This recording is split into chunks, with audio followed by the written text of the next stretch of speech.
Yo. Welcome in, man. Today is January the 2nd. Welcome into the ChrisBeCappinn Show. We got 6 games on the NBA slate for today. Not going to waste too much time. Going to jump right into them. Quick recap as we always do. Couple comments. And then we'll get into jaXon and we'll get into the slate for today. Recap of yesterday. Started the new year off right, man. 2-0 on play sent out to the members yesterday. We were on the Detroit Pistons. Ended up getting them -1.5. That was a winner. Even though you hate to see Jaden Ivey go down like that, especially because he was hooping just this year and in the game specifically. And then last night, really weird ending to the game, but Philly plus the points was a winner. +6.5, +7, whatever number you got was a winner.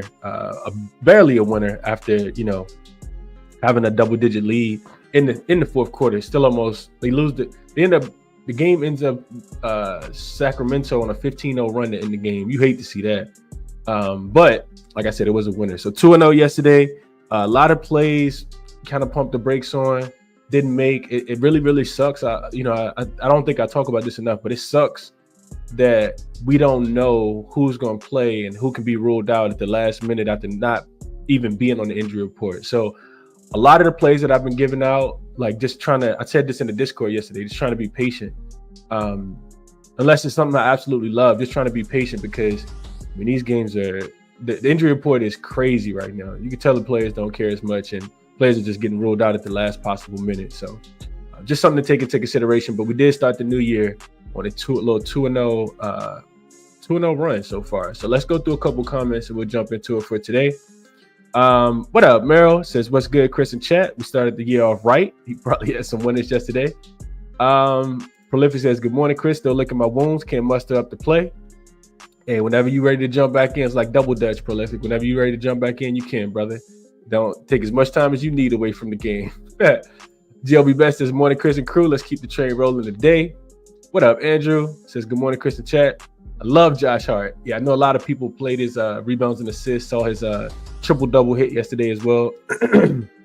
I looked right at it before the game started and didn't play it. 13, I think the game had actually just started. 13.5 was his rebounds and assists. He crushed the line yesterday. Glad you made some cash with Josh Hart yesterday, Andrew. What up, Fury Elite? Brim Bender says, top of the morning. Let's get to the money today. Captain Zach in here with us as well. Rick Jones says, never waited in line for Jordans, but my dog ChrisBeCappinn, I'm here every morning. Oh man, that resonates with me so much, Rick Jones. I was waiting in line for a lot of J's in my life, man. Back in the day, used to wait in line. Used to have to just get out there, stay there, camped out overnight for some bread, lemons, all that, man. Appreciate this. I appreciate this comment, Rick. This is one of my favorite comments of all time, man. I definitely remember being in line for the Jays. What up, Jose? Appreciate you for tapping in. Hot TV Grits in here. Marquise been killing, man. He sent me a little parlay. He hit a plus like 1,800 yesterday. Appreciate you for tapping in, Marquise. All right. What up, Charles? This morning, Chris. Scott in here with us as always. My guy Justin dropping downs. The usual suspects. Mark. They all right behind each other in line, like they're sitting at the table at lunch for breakfast or something, man. Appreciate you guys for tapping in as always. JLB Best got some systems. We're gonna talk about them. Morning, Tasha. Morning, Tyler. So I reminded McCole Anthony. Oh man, please don't do that, man. Don't do that. It's too early in the morning. It's too early to be on joke time, man. We're not gonna say I look like Cole Anthony at all. Cole Anthony probably looks like his mom because he looks nothing like his dad. What up, Brian? Says he likes to heat on them early. We're gonna get in that game. Dino Profits, Vincent here with us. I try to get through the comments. It's a lot, man. I appreciate you guys for being here, rocking with me early in the morning. Good morning, Jalen. DJ Prop says, had a great day yesterday. Casted Josh Hart parlay plus 378. Russ double-double. Jokic triple-double parlay. And a cash on Philly Sacramento little parlay. Glad you cashing, Rob. Like to see that, man. What up, Alex? Has been watching for a while, but I'm really going to try to catch some of these lives when I can. Appreciate that. What up, Cup of Joe? Still got to get back to you, Cup of Joe. I will. I promise you I will. What up, She? All right, let's jump into it, man. Trying to get through all the comments. I can't right now. I'm going crazy in the comment section. Let's jump into the games for today. That's what we're here for. We start off with jaXon, as we always do. People that are new, jaXon is an AI sports betting tool that you can use to kind of analyze player prop sides, totals, NBA, NFL, MLB. Pretty sure WNBA is going to be on here as well when it starts up, which that league is about to start up as well. I think it starts up middle of this month, the 3-on-3 Unrivaled League. I'm super excited for that. Not sure if we're going to get a chance to bet it. If we do, I'll probably watch it first and then like get acclimated with the teams and stuff. But neither here nor there. jaXon saves you a ton of hours on your research. jaXon was on, I forgot what jaXon was on yesterday. I think jaXon was on the over. I can't remember exactly what jaXon was on yesterday. It might have been on the over, which was a loser in the Detroit game. I think I asked it about the total in the Detroit game. They ended up being a loser. One of the few losers for jaXon recently. But if you guys are interested in checking out jaXon, use the referral code ChrisBeCappinn 2 P's 2 N's, and it'll get you 50% off whatever tier you sign up for. All right, so let's get into it. jaXon, ask jaXon about the total in the first game, like I always do, between the Heat and the Pacers. jaXon says, so we got some key stats. It made a chart for me talking about, I wanted to see the last 5 games specifically. So it gives me points scored per game, points allowed per game, offensive rating, defensive rating for both teams, and pace over the last 5 games for both teams. So that's first and foremost. Then it says analysis of the total. So combined scoring trends over the last 5 games, Pacers and Heat have averaged a combined total of 219.4 points per game, with the Pacers scoring 113, the Heat scoring 106.4. Defensively, they've allowed a combined average of 222 points per game. So 120 for the Pacers and 102 for the Heat. Pace of play, Pacers are playing at a faster pace, 98.8 point possessions per 48 minutes, compared to Heat 93.93. This suggests that the Pacers will likely push the tempo, which could increase the total scoring potential. Then you got offensive and defensive numbers. Pacers have struggled defensively with the defensive rating of 121.65, which is significantly worse than the Heat of a 108.76. This could allow the Heat to capitalize offensively. Both teams have relatively efficient offenses, with the Pacers 114.38 and the Heat 113.23 offensive ratings. So recent betting trends, the total for the game is set at 224.5. The Pacers have gone over the total in 4 consecutive games, while the Heat have alternated between over and unders in their last 5 games, with the active streak of over in their last game against the Pelicans. Head-to-head wise, in the 2 previous meetings this season, the totals were set at 235 in a 124-111 Miami win, and 229 in a 119-110 Indiana win. Both games were high scoring and close to the current line. Recommendation: given the advanced stats and trends, the Pacers' fast pace and defensive struggles combined with the Heat's efficient offense suggest a strong potential for a higher scoring game.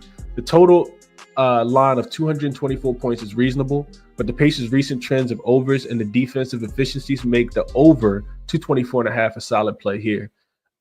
So jaXon likes the over in the first game today between the Heat and the Pacers, and I kind of agree. I do kind of agree. Let's jump into it for today and jump right into that game specifically. Well, not that game. I think it's a couple games I'll start at the same time. So we'll come back to that game, but we'll go Boston and Minnesota first. This is the first game as far as like order on the card for today. So injury report first, we got Porzingis and Jaylen Brown both listed as questionable. Porzingis didn't play in the last game. Jaylen Brown did play. He played really, really well in that game. Tatum played really, really well in that game also. But the Boston Celtics are coming off the absolute beatdown of the Toronto Raptors. I think they won the game by 54 points just 2 days ago. First of a nice little road trip for the Celtics. They feel like it's been a while since they've been out west, or even to the Midwest where Minnesota is. So you got a first game for them after 3 straight home games. They play the Houston Rockets, the Oklahoma City Thunder, and the Denver Nuggets up next. And then for the Minnesota Timberwolves, coming off a 1 day's rest, they are coming off that 8-point loss to the Oklahoma City Thunder, where they didn't cover even after having a double-digit lead at half. Well, I think it was an 8-point lead at halftime. Minnesota has been kind of inconsistent. 5-5 straight up, 4-6 against the number in their last 10 games, back-to-back non-covers against the San Antonio Spurs, even though they won that game. And the Oklahoma City Thunder, of course, they end up losing that game outright. Back to the Boston Celtics side of things, they have won. Just head-to-head wise, Boston has won the last 2 head-to-head matchups. They've won 8 of the last 10 as well against the Minnesota Timberwolves. So they've had this Minnesota Timberwolves number. But Minnesota has actually covered the last 4 games, and they won the last meeting in Minnesota that they played, which was last season. I remember that game. That was Anthony Edwards, kind of clapping and barking at Jason Tatum. They won that game 114-109 as a 3-point home dog. So very similar. And that was at the beginning of last season. Very similar to this game here, to this line here. I don't know if the personnel is the same though. Like I struggle with trying to get to Minnesota in this spot. Are there, do they have a team full of dogs? Yes. When I was looking at the game, the thing that kind of I don't know, I feel kind of indifferent about the game. I think that Boston can come in here and win the game. I'm not touching Boston without Jaylen Brown though. Looking into the advanced stats, it's not like a lot, but I watch the Celtics play all the time, and they're much better with Jaylen Brown on the floor. So I'm not going to play the game pregame without knowing if he's going to play or not. I think it's a shoulder injury for Jaylen Brown. He's averaging 24.5 points, 6 rebounds, and 4.5 assists in 28 games so far this season. And he's big, defensively. They need him out there to be able to slow down the Timberwolves. Timberwolves not the greatest offensive team. They'll try to lean into it with their defense, in my opinion, because they're much better defensively. I looked at the 3-point shooting because we know that's all Boston wants to do is shoot up a bunch of threes. And Minnesota's 3-point defense has been middle of the pack. They're 19th, I think, in frequency and an opponent 3-point frequency and accuracy over the last 5 games. So they're not doing the greatest job. I do think, Joe Mazzulla kind of recently challenging the Celtics, specifically on the defensive end. I do expect them to be active on the defensive end, and I think that they're just the better offensive team. I can see Julius Randle. He had a really big game when they went into Boston earlier this season. I like his points in that game. They almost won the game outright. But the Celtics, for whatever reason, I just feel like they're always better on the road. It just seems like they're always locked in on the road. They play better basketball. So with that being said, another thing that's conflicting is that the Celtics don't play well off a win. We talked about this the other day, which is the reason why I like the Pacers in that game, in the bounce back game. When the two teams just played, the Celtics are just 1-7 against the number, coming off a win of 20 points or more this season. So I don't like them as much because of that. I just kind of feel like if they come in, they're a much better basketball team here, in my opinion. So I know Minnesota's going to get up for this game, especially coming off that really tough loss against the Oklahoma City Thunder the other day. But Boston is 4 points better than this team, in my opinion. So pains me to not have a play in the game, but I need Jaylen Brown in, especially with him potentially really missing this game, being this questionable. Player prop wise, let's go over to Outlier really quickly, as we like to do. Couple things kind of stuck out to me, so we'll get to Outlier and I'll go through the comments real quick. First one we got up is I was actually looking at Jason Tatum, not necessarily I was looking at his rebound prop, but Tatum has struggled on his rebound prop against this team specifically. You can see here, this is his last 3 games against the Minnesota Timberwolves. He's yet to get 10 rebounds. Now, you don't like it as much if Porzingis does get ruled out, but I wasn't even actually looking at this. I was looking at Derek White, because we just cashed with Derek White. I do think that the shots will be there for him. I just talked about the 3-point defense for the Minnesota Timberwolves not being the greatest in the world. And this is Derek White points prop, still listed at 15.5, which is what, I just gave it out against Toronto. He barely got there with 16, but he also didn't play a ton of minutes, only played 27 minutes in that game. I'm expecting Derek White to have to play, a few more minutes in this game. This is a very close spread. The books are anticipating the same thing. So it wouldn't surprise me if he had to play more minutes here. We can go in and look at this. Derek White on the full season, cashing 66% of the time, 21 of 32 overall. You can see that it's opened at 14.5. The market agrees, push it up and over to 15.5, back down to 14.5, and then back up to 15.5. So I do think that while this is a very good defense, you can see here that the Minnesota Timberwolves do a really good job against the shooting guard position, against the point guard position. Overall, the defense is really good. Derek White is the guy that kind of stands out to me, especially if Jaylen Brown is not going to play. So Derek White head-to-head matchup. He had a 20-point game when they played, a 19-point game when they played earlier this season. You can look at his numbers specifically on the road. See that he's up and over 62% of his 13 games so far this season. Some definitely some duds in here. But more than that, I think, in my opinion, I would want to kind of filter out his minutes, kind of thinking that he's going to play about 30 minutes because it won't be a blowout, right? And you can see that the number gets stronger. 67% of his games. What is that? 4 straight, 5 of his last 6. So I'm thinking, and then you could also filter this to road games. So if he's played at least 30 minutes on the road, yeah, he's up and over in 5 of the 8 games so far. So this is the player prop. I don't think you need to really mix it up too much. I would be looking towards Derek White up and over on his points prop in this game. Added it to the short list. Have not bet it yet. Want to see what happens with Jaylen Brown. Love it if Jaylen Brown doesn't play, but we'll see how that goes. He'll be out there to slow down, Anthony Edwards and Dante DiVincenzo and all the guys as well. So that's how I'm kind of thinking about the game from a player prop perspective. All right, let's go through comments. I was talking for a very long time. See what you guys are thinking about first game on the board for today. Let's see. Killing says, good morning, Chris and fam. Looking at the under 220.5. Harden under his 21.5 points and Dame to bounce back. Yeah, I forgot to write that Harden down on my list. Yeah, I love James Harden under. Under, you said the number is 20.5. I will be looking very closely to that. Love to see that. Appreciate you, bro. I played the Bulls and got hammered. Terry says, what up, Helms? Appreciate you for tapping in. Frankie in here this morning says he's trying to sweep today. Me too. Capzac says Derek White over his 3.5 rebounds prop. But I'm curious to know which Celtics do you think goes over their 3-point prop today? It'd be Derek White, in my opinion. He's going to get the open looks when Tatum and Jaylen Brown drive into the paint, in my opinion, to create those opportunities for others. As far as the total in the game, I didn't really touch on the total. That's dependent, in my opinion, that's heavily dependent upon if Jaylen Brown's going to play.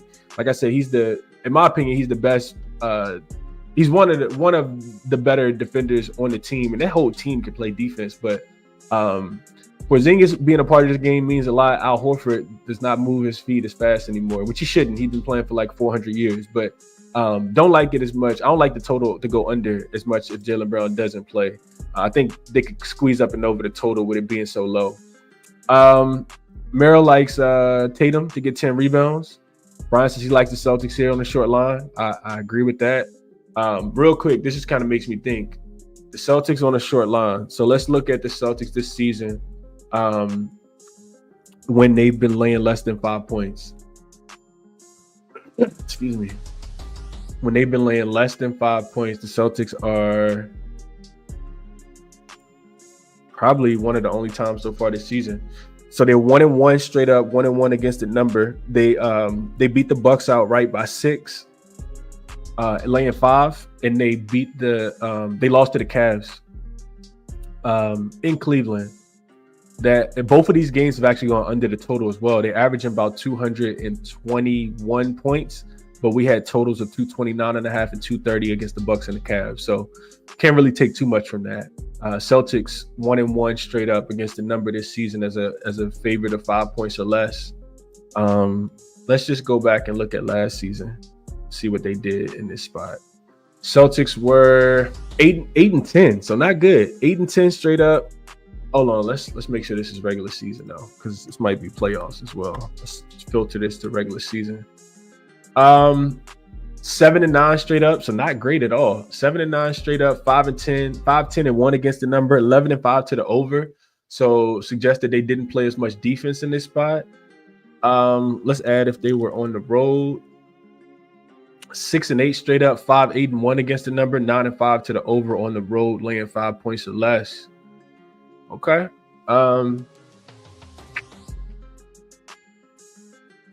That's interesting. Okay, appreciate you, Brian, for just bringing this up.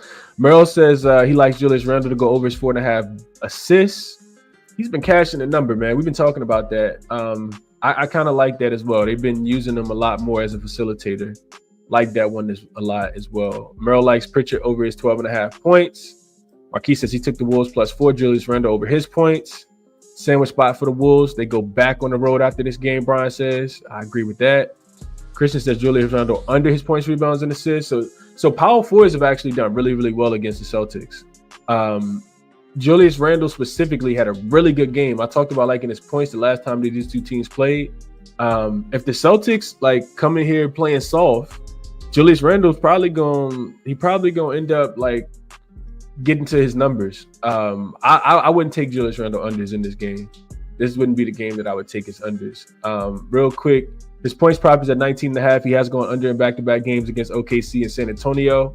Head-to-head against Boston, he's up and over the number in 3 straight games going back to last season when he played for the Knicks. 25, 20, and 23 in the last 3 games, including the 23-point game was earlier this season. So take that into consideration when you're betting on Julius Randle. For some reason, we know that, there's some rivalry there when he was on the Knicks. Something to just take into consideration. I wouldn't bet under on Julius Randle today, though. Injury report is killing me too, Kevin, and it's hard, man. I was talking to Can't Stop in the Discord last night, and I was telling them, or yesterday, I was telling them the hardest thing to do in sports betting at times can be to be patient. When you see these injuries and this type of stuff happening, like it could be, you really want to put your bet in and get CLV. Like I used to get a lot of CLV 2 years ago. And I think it might have been a conversation I had with Ski earlier this year. We were just chopping it up, and I was telling them, like, bro, you be picking winners, like, on your show, like, and I like to get to the lines early. I cap all the games through the game the day before. And Ski was just like, yeah, like a couple years ago, like I was putting plays in early, and like then people get ruled out. And I was like, bro, I'm not about to keep doing this and losing money like that. And I was like, that makes sense too. So I've kind of, taken that approach, in stride this season. Not played a bunch of plays early, especially size and totals. Just kind of, trying to be a little bit more methodical. That could be the hardest thing to do, though. Mark says he likes Boston -3.5. Short line for a better, deeper team. Last night, Boston keeps it rolling. He likes the over at 220 and that's 220 and at 220 also. Yeah, I'm with you, Mark. I'd like Boston here. I do think Boston's the right side. If I need Jaylen Brown in, though. Kendrick says Peyton Pritchard over is 13.5 points. I'm playing Pritchard over anytime his number is below 15, and even better when Tatum and Brown is out. Okay. Christian says the same thing, like Peyton Pritchard.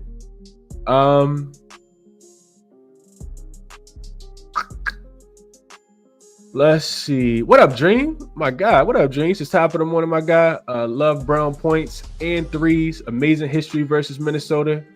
And the color commentator was Doug in the shoot. It was. I forgot about that. He said they was hating. Shout out to Dream, man. Shout out to Dream. Y'all check Dream out over on YouTube. Blunt Money Bets, man. Dream be giving out the long shots that be cashing. One of the guys that I will tell a parlay from is Dream, because I don't even play parlays, but I'll tell dreams anytime. Shout out to my guy Dream, man, pulling up on me this morning. Marquise says Wolves 5th in defending the 3. Wolves playing better since Christmas. Yeah, just inconsistent though. I think that's what we're gonna get from them. They're gonna be inconsistent throughout the full season, in my opinion. Timberwolves will play well at times and play poorly at times, and I think.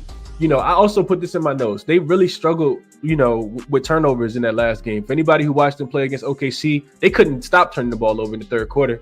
Turned it over 23 times for the full games. Boston defense is not predicated on turnovers. Like, for them to be top 10 defensive rated team, top 5, at different spans throughout the season, Boston's actually, their turnover rate is not that good. So that leads me to think that Minnesota may be able to score because they shouldn't turn the ball over as much.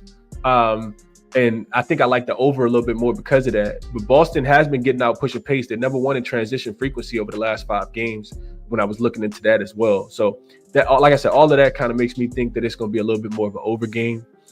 Correlates with Derek White to go over his points prop. And like Dream said, if Jaylen Brown plays, he likes going up against this Minnesota team. I think it brings Anthony Edwards being a dog, brings out the dog in him. Howell says Pritchard easy money tonight, likes his points. Easy -4. They'll need nearly 40 points from White to win this game. I'm on his props and just enjoy the game, Pete says. Could not talk you off. Hot TV Grits likes Ant up and over his 5.5 rebounds. What up, Peasy? Gobert over his rebounds also for Jose. Celtics about to smoke the Wolves, Real DJX says. Okay. Minnesota +4 for GLB Bet, says he got +3.5, and he likes the over. So a lot of agreement on the over. Haven't really heard too many people say under. but a lot of conflicting things. A lot of people like Minnesota, a lot of people like in Boston. That's what's supposed to happen. That's what the bookmakers want. They want equal money on both sides, which is why they set the line where they set it at. Timberwolves spot and situation, BJ says, I don't think I agree with that. I'm interested why you think it's a Timberwolves spot. All right, let's keep going. Pistons and Raptors were free last night, Super says. AE over his rebounds. Yeah, AE gonna get up for this game too. I do think that he always get up for whenever they're dog. And real quick, let's cap it off. We've been on this game for a long time, but it's a really good game. So let's cap it off with some trends real quick. Just go to my numbers real quick. All right, so the Boston Celtics on the season, 13-20 against the number, only covering 39% of their games so far. Let me make this a little bit bigger so I can see. All right, so Boston, only 13-20 against the number so far, covering 39.4% of their games. On the road, only covering 42.9% of their games. As a favorite, only covering 40.6% of their games. Non-conference games, they've only played 4 of them, 1-3 against the number so far this season, only covering 25% of their games. Coming off a win, 5-18 against the spread, only covering 21.7% of the games. So, I mean, looking at the trends, it kind of makes you think, okay, that's Minnesota. Then we get to the Minnesota side of things. Minnesota also not covering 13-19 against the spread overall, only covering 40% of their games. At home, 4-11 against the spread, only covering 26% of their games. As a dog, 3-2 against the number, covering 60% of their games. Non-conference games, 3-5, 37.5% of the games. Coming off a loss, 6-8 against the number, 42.9% of the game. So really poor trends for both teams outside of Minnesota, I guess, being 3-2 against the spread as a dog. So just kind of putting the cherry on top for you guys. Putting the cherry on top. Love Derek White today. Whether it's 3s or points, Brian. I talked about that. You probably just joined a little bit later. Actually, my favorite player prop in this game. Let's keep it moving. Enough time on that one. We got Pacers and Heat. It's only 6 games, so I don't mind taking my time with these. We got Pacers and Heat.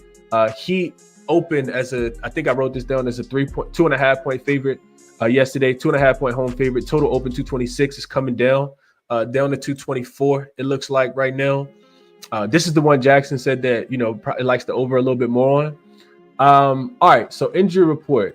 The Heat will get to submit theirs later today because they are on the second leg of a back-to-back. On the Indiana Pacers side of things, I didn't see anybody listed. I think it's just Nesmith that's going to be out. So you'll have Nembhard in. You'll have Ben Shepherd in. And the Miami Heat, Josh Richardson and Terry Rozier did not play yesterday. Terry Rozier is supposed to come back because he was suspended for 1 game for the altercation that happened between the Heat and the Rockets the other day. So you should get Terry Rozier back. Adds a little bit of offense, subtracts a little bit of defense, in my opinion. So jumping into the matchup, these teams have been like really going back and forth at it over the last few games. You can go back 10 games actually. It's been back and forth, 5-5 straight up of both teams. And against the spread. So one team wins 1 and covered. The next team wins 1 and covered. And you see the spread today. It's right about a pick. So you're kind of playing with poison. Unless you really got a sharp edge here. Indiana won the most recent game, 119-110 in Indiana as a 3.5 point favorite earlier this season. Miami won the earlier game that happened this season as well, 121-1. I think it was 111 as a 4.5 point dog. I do remember that game. Miami went in and cleaned Indiana up. That was the game without Andrew Nembhard though. So a couple different things to kind of take into consideration. You got the Pacers team coming in off 1 day's rest, so they do have a rest advantage. They did lose against the Milwaukee Bucks the other day as a 2-point home dog after getting out to a very, very big lead in that game. They won 6 of their last 10 games and covered 6 of their last 10 spreads, have the Pacers. Miami, I mentioned it, second leg of a back-to-back, but second straight home game, no travel. They got the Utah Jazz coming up on deck. I think that game will be played on, what's today, Thursday? So they play again on Saturday against the Utah Jazz. 6-4 straight up, 5-5 against the number. Very mediocre Miami Heat team, in my opinion, as well. I guess some people consider they're playing a little bit better, but then they have these slumps where they lose to the Detroit Pistons, but then they can go in and beat the Houston Rockets in Houston. It's a very, very weird Miami Heat team, man. Like, they bring in some games, and other games they get smoked by the Atlanta Hawks as well. So I have no idea what to do with the Miami Heat. It's not a team that I really want to bet on. But I know that they can, stifle this Indiana Pacers team. When I was looking into this game, the Pacers have been good too. Don't get it twisted. When I was looking into the game, though, I was reading about what Rick Carlisle was saying. He said that they were, quote, abysmal across the last quarter and a half against the Bucks the other day. If people were watching that game against the Bucks, I was watching it on my phone. Took my son to the library. I was watching it on my phone while he was picking out some library books. And the Pacers had I think they had a 19-point lead in the third quarter. And and we got to give a little credit to Glenn Rivers. The Bucks end up going zone, and they brought them all the way back in that game. All the way back, because when they were going zone, the Pacers were settling for 3-point shots. They were missing all of them, because they were missing all of them, the Bucks had a chance to get back and set their defense. So Carlisle was talking about it, and we know that the Heat are the best zone defense in the NBA. We know that they're gonna zone up against the Pacers. The Pacers are gonna have to get the ball to the middle. Tyrese Halliburton assist should be a good look in this game. Listening to what Carlisle was saying, he said games aren't 30 minutes long. He said the last 18 minutes we were abysmal. We all own it. We lost our aggression. We lost everything that got us to a pretty significant lead and gave them an opportunity not only to get back into the game, but to win the game. We're going to have to learn some hard lessons from that and get back and get ready to bounce back. Like I said, I think the Heat is definitely going to zone up the Pacers today. And it's really going to be dependent upon if the Pacers are going to knock down those outside shots. Andrew Nembhard threes. Benedict Mathurin has been playing really good. I think he led the Pacers in scoring last game. How well he plays in this game. So I'll get into, I'll go through and look at the numbers because I didn't really match the two teams up on the floor. I did look into some quick trends. Miami's been good on the second leg of a back-to-back, 4-2 straight up, 3-3 against the number this season. Like I said, no travel. They're also 4-2 to the under in that spot. Indiana has won 5 of their last 6 games as a road dog this season with wins against Boston. The most recent one on Sunday against Boston, we were on them in that spot. They beat the Golden State Warriors as a road dog. They beat the Sacramento Kings as a road dog, beat the Philadelphia 76, beat the Phoenix Suns and the Philadelphia 76ers as a road dog. So the only game that they didn't win as a road dog recently was the first game between the Boston Celtics when they just played less than a week ago, and they were on the second leg of a back-to-back in that spot. So that all of that kind of makes me lean towards Indiana. I did just lose with them plus the 2, so not really ready to run back to the well quite again. But I think that they, probably woke up because after you beat Boston, you probably feel good about yourself. The Pacers have been known to be a front runner type team. Probably felt real good about themselves after beating Boston. Come home against Milwaukee at halftime, probably thinking they, were getting ready to go out and celebrate bringing in the new year after being up, by double digits at halftime, and then they end up getting smoked in that game. So I don't know, man. Pacers. What else? They've played well in this last part of the handicap before I jump into the on-off numbers. Jump into the matching the two teams up on the floor. Pacers have played well in Miami. Over the last 2 seasons, they are 2-2 straight up, 3-1 against the number. Games are actually 3-1 to the over when they go into Miami.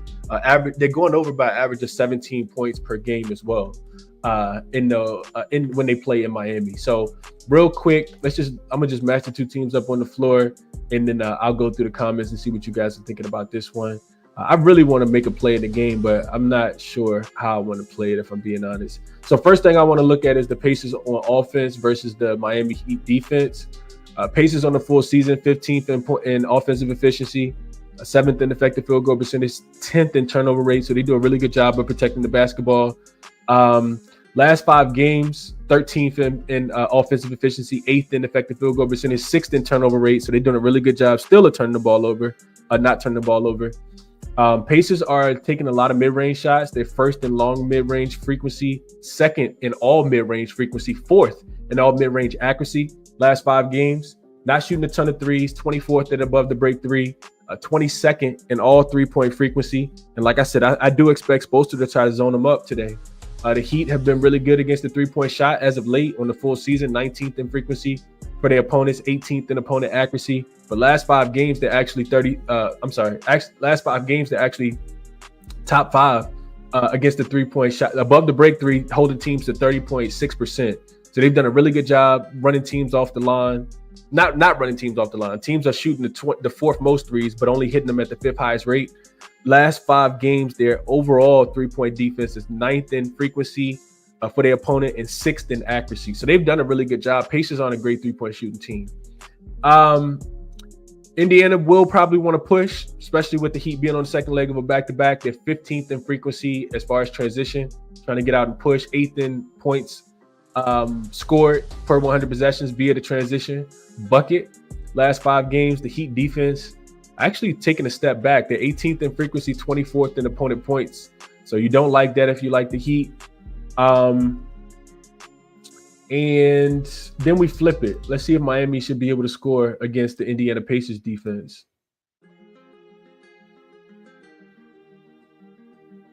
All right. So Miami offense, middle of the pack, which is right where I expected to be. 15th, middle of the pack in offensive rating last 5 games.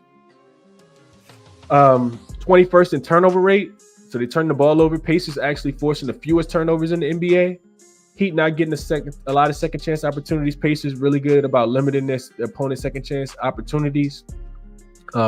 Pace wise, Miami is 28th in pace last 5 games. Pacers 15th in pace. Full season, Heat are 27th in pace. Pacers are 7th in pace. So the Pacers are playing a little bit slower. The Heat continue to play slow.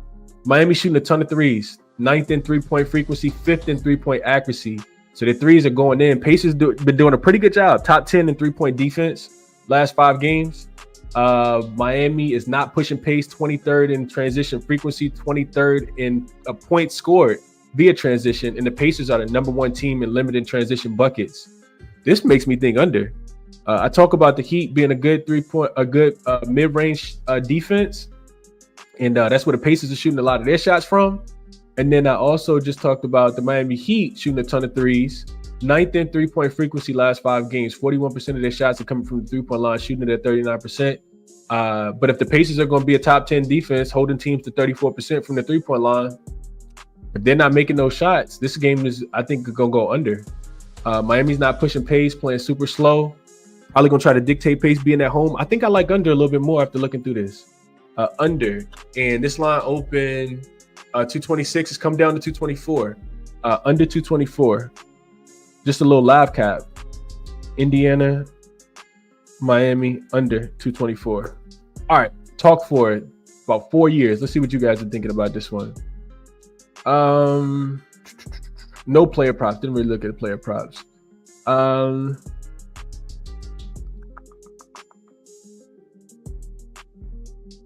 Oh, got you, BJ. Okay, appreciate you for explaining this a little bit more. I just read it. Not gonna read it out loud, but I did read that. Benedict Mathurin over his points for Merrill, over 23.5 points and boards. Pacers all day, Mr. Nice Guy says. Brem says he likes my alternative to hit 2 threes. Charles says back with it, like Dutch be saying. Pacers plus 1.5 and money line bounce back for G421. Merrill says Holly goes over his 16.5 points. That is a low number, 16.5 for Holly. Justin likes the Pacers, put the +2 in his pocket. Brian says Heat first half, waiting on the injury list. Glenn Rivers is what we call him, Gene. But I give it to Glenn, man. He got the team playing right. Him and Ham Sandwich. Hands in your pocket, Ham Sandwich over there. Got them boys playing right. Brian says, I don't think the Pacers were at full strength the first 2 games. Give me the Pacers here, plus the points. So a lot of people were looking like they like the Pacers. I want to get there with the Pacers too, if I'm being honest. Don't know if I'm gonna get there though. Mark says plus 1.5. Heat may keep it tight early, but tired legs afterwards. So remember I said Heat are 4-2 against the number on the second leg of back-to-back. So they have been winning these games. Dropping Dime says Bucks win zone and stop playing Lopez. The facts that he's still in the NBA baffles me. And Dropping Dime sent the pick in the Discord. He was at the game, so he would be able to tell you that they went zone. I talked about it. Definitely went zone. Dream says if it's a zone, he likes Siakam points plus rebounds even more. I was looking at Outlier Twitter account this morning. They like Siakam over his rebound prop. Actually, I'm gonna bring that up just because Dream just mentioned it. We're gonna go look at Outlier real quick. Like I said, it's a short slate today. We can dive into these games a little bit more than we typically do. So let's go back to Outlier. Let's go look at Siakam. I wasn't really thinking Siakam, but that makes sense now that Dream says that. over his points plus rebounds. So rebounds first, right? This is what Outlier was talking about this morning. I don't know if I mentioned this already, but if you guys are interested in checking out Outlier, it's a link in the description of this video. You can get a 7-day free trial. You like it, keep it. You don't, get rid of it. So rebounds for Siakam. Golly, I hadn't looked into this either. You can see that the number is set at 6.5, minus 138. So it is a little bit of juice. You can see that up here, wherever that number is. And you can find out where it is too. Rebounds for Siakam, up and over 8 of his last 10 games, including 4 straight. It is on the decline, 10, 9, 8, 7, but he's up and over 6.5 in all of these games. You can see that the Heat are not a good rebounding team, 24th in rebounds allowed to the power forward position, also bottom 10 at 20th. Rebound chances for, well, you see the minutes are there. He's playing, what is that? About 32 over his last 10 games. Rebound chances are there, even though they have come down a little bit last 10 games, last 3 games specifically. So yeah, you could see Siakam. Here we go. I think this is the insight that was at the bottom of the page over on Outlier. Exceeded 6.5 rebounds in 6 of his last 7 games on the road, averaging 9.3. So if we filter this to just road games, you can see he's been killing it. What is this? 3, 4, 5, 6 of his last 7 road games, which is exactly what Outlier said. On the road specifically, you can see the rebound chances were a little bit higher in these couple games, and then they've still been there. So Siakam, rebound prop specifically, Dream mentioned points plus rebounds. If we just look at points plus rebounds, we can see that he's up and over in 6 of his last 10 games, 60% hit rate. Head-to-head wise, last 3 games, he's over in 3 to 4. In both games so far this season, 19 and 27 in those 2 games. We can also see his minutes have been steady, averaging 33 over the last 3 games. Field goal attempts, shooting the ball really well, 60%, 59%. You can see that right here, 113 attempts per game. Hitting his threes, only attempting just under 3, but making 46% of his threes. Excellent free throw shooter, 94% over the last 4 meetings. So yeah, Siakam up and over. I'm gonna add this to my short list. Siakam up and over his points plus assists, or just his points plus rebounds, or rebounds specifically. Adding Siakam here on my short list.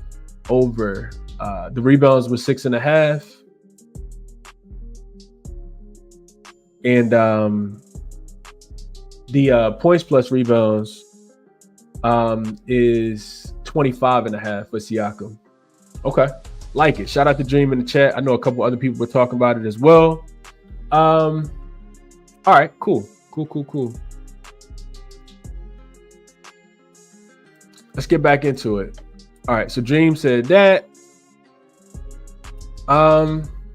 Pacers in the sandwich spot.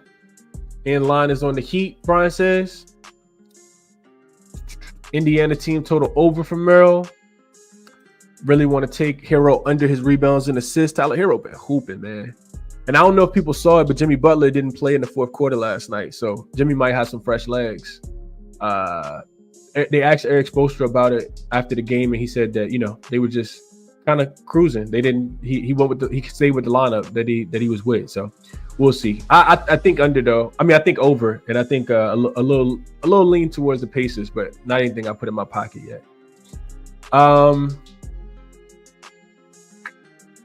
Brian says Heat first quarter team total over. I hit it on it yesterday. I might run it back. I believe their numbers could be the best in the league. First quarter total. I don't know about that, Brian. I think the Grizzlies are the best first quarter team. I could be wrong though. Let's see. Nembhard over his 11.5. Pacers 13-3-1 to the over after a loss this season, Dean says. Miami 11-5 to the over after a win. Okay, those are strong trends towards the over. Steve C. Ray opposite says definitely feeling the under 224. How about the under over 220 in the Philly game last night? 113 to 107. She likes to see Siakam play. Can't stop says he likes under. My notes when I just went through the game, it says under. Says under. Everything I saw says under. Pacers money line for D Will. Andrew Nembhard over his points for Super. Okay. And Charles says Tyrese Halliburton over his rebounds and assists. Let's keep it pushing to the next game. We got, I think, 4 more. Next one is Clippers and the Thunder. Line open right at 9.5 is what I saw. That hasn't moved. Total open 217.5 has come up to 218. Open 217. So it's up a point and a half to 218.5. So injury report here. Kawhi Leonard, I keep talking about it. He is due back very, very soon. Kawhi will be back to playing basketball. Supposed to be sometime this week. I think this could be the last game for them. And that, honestly, I don't know if that's been impacting the Clippers. Like they kind of feel like, and y'all let me know if y'all think this is, something, or I'm going for it. I'm just out here reaching. But I feel like the Clippers last couple games, they barely beat the Pelicans. Second leg of a back-to-back. They have a short flight from New Orleans to San Antonio, and they get smoked by the Spurs. It kind of feels like, they just kind of holding on to the rope, waiting for Kawhi to get back in those last couple games. Defensively, they've looked really, really bad. The Pelicans went up and over their team total. They couldn't even score the ball against the Spurs, but the Spurs got whatever it is that they wanted. And they're coming off the worst loss of the season so far this season. So I know Kawhi's back. Maybe that's what almost back. Maybe that's the reason. Terrence Mann continues to remain out for the Clippers. OKC has Caruso listed as out. And I think that's the only thing that matters on their injury report. Getting into the matchup, OKC won 7 of the last 10 head-to-head matchups, including and covered 2 of the last 3, with the most recent one being a push earlier this season as a 6-point home favorite. OKC has won both games so far this season in the head-to-head matchup against the Clippers, and they've turned the Clippers over. I think it was 45 turnovers in the 2 games that they played so far this season, I think is what I read. Clippers, like I mentioned, coming off, they lost to San Antonio by 36 points 2 nights ago. Back-to-back non-covers against the Pelicans and the Spurs. Like I said, this is a third game in 4 nights for them. The Clippers are that loss, that 122-86 loss, was the biggest of the season so far for them. And the Oklahoma City Thunder, man, I keep saying it. I'm not going to change my thought process on the Thunder. They just play basketball the right way. They play hard every single play. They don't take possessions off. They want to win every single game. And this game is important because I think they've won 12 straight games. If you take out the Cup game, which technically that didn't exist, the Oklahoma City Thunder can break their longest winning streak in franchise history with a win today. And they're probably going to do it, especially being 9.5-point favorites. I'm not even looking towards the Clippers in this game. 9.5 points is a lot of points. I get it. But that's the way the books are got to set these lines now. Oklahoma City is 27-5 straight up, and they still covering numbers as well. 9-1 straight up in their last 10. If you include the game against the Bucks, 7-2-1 against the spread. If you include the game against the Bucks, and I know it's a big game tomorrow because they do got the Knicks coming into town. So this is the first leg of a back-to-back. Defensively, they continue to be excellent. 6-3-1 to the under in their last 10 games. SGA always feels like he has a little chip on his shoulder whenever he plays against the Clippers. This was the team that drafted him. He had a 45-point game against them early, a career-high 45-point game against the Clippers when they played earlier this season. He's coming off a 40-point game against the Timberwolves the other day. I know it's 9.5. I know it's a big number. I'm not looking towards taking the points with the Clippers, even though it should be a nice bounce back spot for him here.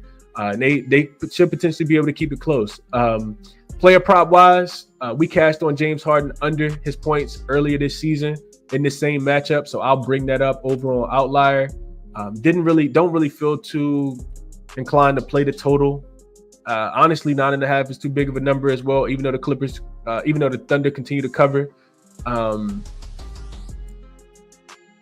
Talua, I think he'll have his guys motivated though. I'm not sure how close the game's gonna be though. All right, so let's jump back over to Outlier. Look at James Harden under his points prop here. Have not put this in yet, but it is something that's on my short list.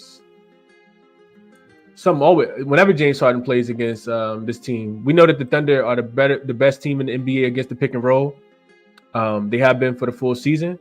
We look at James Harden, his points is sitting at 20.5. It's minus 122. You can see he's only over in 5 of the 10 games, but none of this really matters to me.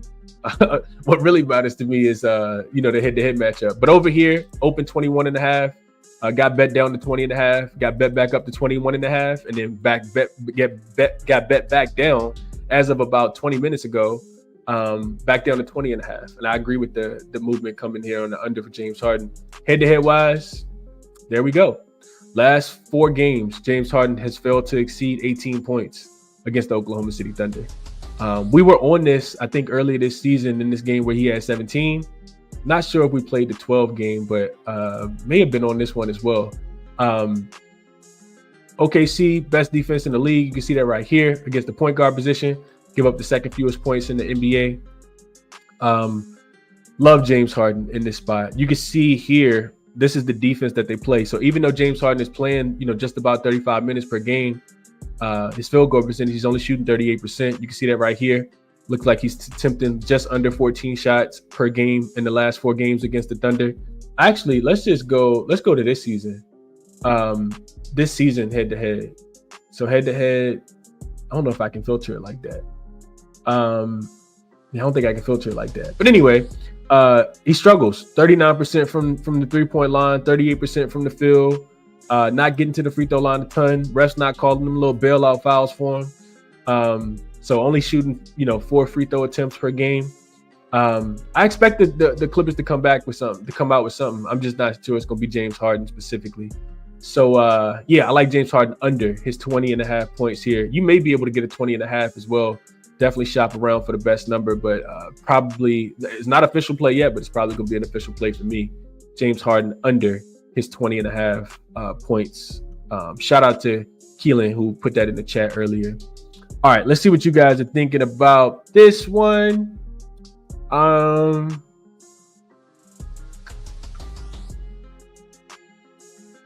Christian says, fading my boy James Harden PRAs. What you think? I like it. I didn't cap the assists and rebounds. Harden is a good rebounder.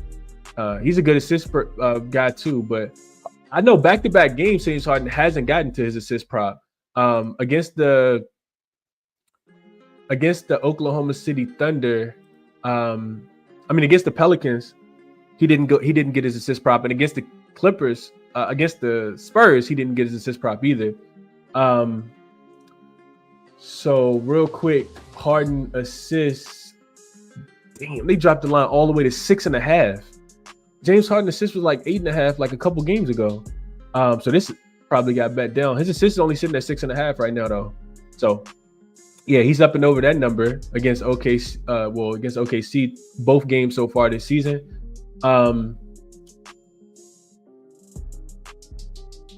He's coming off a game where he had 1 assist against the Spurs and 4 assists against the Pelicans. So he has gone under in back-to-back games. But 6.5 is a tad bit too low, especially with how much he has the ball in his hand and how high his usage rate is. Don't like that as much. OKC does a really good job of limiting assists, though.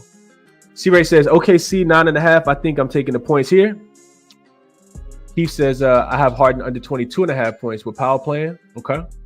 Fading the Clips at all costs, Brim says. Clippers will cover after getting smoked by the Spurs. It's going to be I could see him covering here. Definitely could see him covering. Eric says, wasn't jaXon on the over in that game? I'm not sure what game you're actually talking about, Eric. What up, Chad? Says, morning, guys. Boston and Pacers on one are the ones he missed, so he likes those teams, and I'm with you on both of those, Chad. Didn't play either one yet. Want Jaylen Brown in, and I'll take Boston. If I take the Pacers, it'll probably just be on the money line, especially with them only getting 1.5, but we'll see.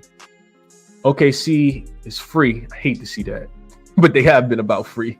High TV Grits likes Harden under 22.5 points. Chad said he been sleep. Don't get up at 5 a.m. like me. I've been actually sleeping in a little bit as well. Merrill says Shea over his 31.5. Dort will limit him tonight for sure. Dort to chamber for him tonight. Norman Powell over his 22.5. Merrill says if Harden's gonna struggle, somebody gonna have to score the basketball. Brian says OKC first half full game. Clippers are a money maker, just not tonight. Lou Dort over his 1.5 threes for Merrill. OKC not scared of 9.5. LJ says that's what they do. They cover, and they do cover. Chad says OKC or nothing for him. Could see it going either way. Not betting it, and I'm right there with Chad. I don't think I'm gonna take that one. Harden 13 and 11 rebounds last 2 games versus OKC. Marquis says, yeah, I wouldn't take the points, rebounds, and assists under. With you there. Jose likes Harden under as well. No college basketball for me, Captain Mutombo. Not for today. OKC first half full game, Jalen says. All right, let's go over to, let's see. P says 22, 25, 23, 21, 13. Those were the minutes of the Los Angeles Clippers starters versus Wemby. Clips shoving all in here. I mean, I could see him. I mean, they're gonna come out with something. Like Ty Lue is not that bad of a coach. I mean, he should be able to motivate his guys after, you know, a terrible performance. The problem with that is, because you expect the Clippers to bounce back after their worst loss of the season, is that the Thunder play the same way every single game. They don't really have too many games where they get blown out. They don't really have too many games where they don't play defense. So, like I said, I know it's the first leg of a back-to-back with Boston tomorrow, but it, you know, just because the Clippers are coming off their worst loss, don't make me think I'm just gonna take the Clippers in this spot. It's not like they're playing against a regular team. The Thunder, nothing regular about the Thunder right now at all. All right, next game up. James Harden under his points prop, my favorite one in that game. No, next one up. Not a game that I'm too intrigued to bet. It's the Brooklyn Nets and the Milwaukee Bucks. Game we played in Milwaukee today. They opened as 14-point favorites. Line hasn't really moved a lot. The total opened 217.5, and it is up to 219.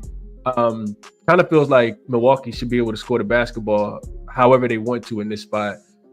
So injury report. We know that the Brooklyn Nets are on the second leg of a back-to-back, flying from Toronto to Milwaukee. So you got to wait for their injury report. Cam Thomas, I guess, is going to play because he was ruled out yesterday. It was just injury management. So you expect him to come back. D'Lo played last night and looked really, really good, man. 22 points for D'Lo last night. The newest acquisition on this team. Noah Clowney did get helped off. I'm expecting him not to play. I watched him limp off the floor. Couldn't even put pressure on his, I think it was his ankle or his leg. Not expecting him to play. And I think that is it. Zaire Williams is listed as game time decision. I'm seeing Trenton Watford game time decision. Maxwell Lewis also got hurt last night. Not expecting him to play on the second leg of a back-to-back. And then on the Milwaukee Bucks side of things, I think everybody should be good to go. Chris Middleton is probable. Giannis and Dame, it looks like, are in. Man, Milwaukee, they can play. This is a big number. Like laying 2 touchdowns with the Milwaukee Bucks is honestly something I don't really want to do, especially coming off, you know, that big comeback win against the Pacers the other day. I can see them kind of overlooking the Brooklyn Nets. They've owned this Nets team. They've won 7 of the last 10. But Brooklyn, especially because they keep getting these big numbers, they've covered 7 of the last 10, implying that Milwaukee has been laying a tad bit too many points. Brooklyn's actually covered 4 straight in the head-to-head matchup, and in all 3 games that they played so far this season against the Bucks, they've covered. So this is the last of the 4 head-to-head meetings this season. They just all came, you know, pretty much almost before Christmas. I mentioned Brooklyn on the second leg of a back-to-back. They've lost 3 straight, 11 of their last 14 games. Gave up 130 points to the Toronto Raptors yesterday, and the Raptors won the second leg of a back-to-back without RJ Barrett. And it was quickly first game back to break the 11-game losing streak for the Toronto Raptors. I think the Bucks can name the number here, man. I really, really do. I think that they can score as many points as they want to. Maybe a Damian Lillard assist look over. If you want to be super contrarian and take something on the Bucks on the Brooklyn Nets side of things, I think D'Lo assists should probably be solid here. I do think that he's going to be able to get downhill, be, you know, one of their only playmakers outside of, I guess we can call Ben Simmons a playmaker. But I think D'Lo, I haven't looked at his numbers, but I was just kind of thinking about this. Like, D'Lo's in a really good spot. Damian Lillard assists are in a really good spot. Couldn't talk anybody off of Giannis triple-double because he likes to stab pat in these type of games, and that would only help his MVP race, you know, to get another triple-double. So yeah, no real look ahead spot for Milwaukee either. I was trying to find a way to get to Brooklyn. I don't think Brooklyn wants to win games. Do they want to keep them competitive? Maybe, but that was one of the reasons I couldn't get there with Brooklyn yesterday. Remember I said, you know, Brooklyn, I watched them give up a 15-point lead in the fourth quarter to Orlando, just kind of lay down for Orlando the other day. That when I see stuff like that, and I know that they, you know, over exceeded expectations early in the season, it does not make me want to take Brooklyn. Now, getting 14 points is a lot. Fernandez is going to want to, you know, keep the game competitive, but they just kind of overmatched in this spot, in my opinion. You got D'Angelo Russell, you got Nick Claxton, Cam Johnson, should have Cam Thomas as well. Not laying 14 points, but Brooklyn on the second leg of a back-to-back. I just think I probably play over if I had to. thinking that Brooklyn's going to be, the Bucks are definitely going to be able to score. You gave up 130 last night to the Toronto Raptors, and now you're playing on the second leg of a back-to-back. I think, like I said, I think the Bucks can kind of name their number in this game. Let's see what you guys are thinking. I really do want to look at I want to see real quick how the Bucks have been as a favorite, a big favorite, like double digits so far this season. Bucks are 2-0 straight up, 1-1 against the spread. They beat the Jazz by 23. They beat the Wizards. We were on the Wizards team total under in this game, and they let the Wizards go over their team total. They won that game by 10. So they were laying 14.5, very similar to the line today. And it went up and over. It went up and over the total, and they didn't cover in that game. So only 2 games so far the Bucks have been laying this big of a number. The Nets, let's see how they play on the second leg of a back-to-back. 3-3 straight up, 4-2 against the spread, 5-1 to the under. Don't like that as much. 5-1 to the under. They've actually stayed under their team total in 4 of their last 5 games in this spot. The Brooklyn Nets have. I know that this total is going to be super low for them. Team total for the Brooklyn Nets is, let's see. The Bucks have been playing a little bit better defense. I'm just not sure how much they're going to care about this one. The Brooklyn Nets team total is 102.5. And I'll pass on that. I'll pass on that. I think it's a little bit more of an over game, if I'm being honest. Nets, so 4-2 against the spread, only losing by an average of 2 points per game. Last 2 times they were playing unrested, though. They lost to the Bulls by 26. They lost to the Spurs by 9. Didn't cover either one of those spreads. So as road dogs, getting 10 points or more, they are 3-5 straight up, 5-2-1 against the number, losing by an average of 3 points per game. They did get smoked to the Grizzlies in this spot. They lost by 16. They were getting 10, so they didn't cover that spread, but they did cover against the Warriors. This was the old Nets team, though. The Nets are not good right now, and they actually can't score the basketball very efficiently either. Whenever you let Toronto strap you up, like, it's pretty bad. All right, let's go through the comments real quick, see what you guys are thinking about this one. Merrill says Cam Johnson, up and over, 16.5 points.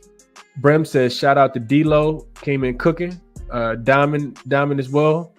Giannis at the crib, the money, LJ says. Merrill says Giannis gets 12 boards. I'm off player props. I think Justin put this in the chat the other day. Double-digit spreads don't make me want to play player props at all, just because of the blowout factor. Chad says Bucks are 14 points better than any team, in my opinion. Though, would bet Nets or nothing, not a chance. I bet it. Right there with you. Me and Chad agree on this one. Merrill says Bobby Portis over his 2.5 boards. I've been cashing at 70%. Bobby Portis rebounds is 2.5? No way it's 2.5.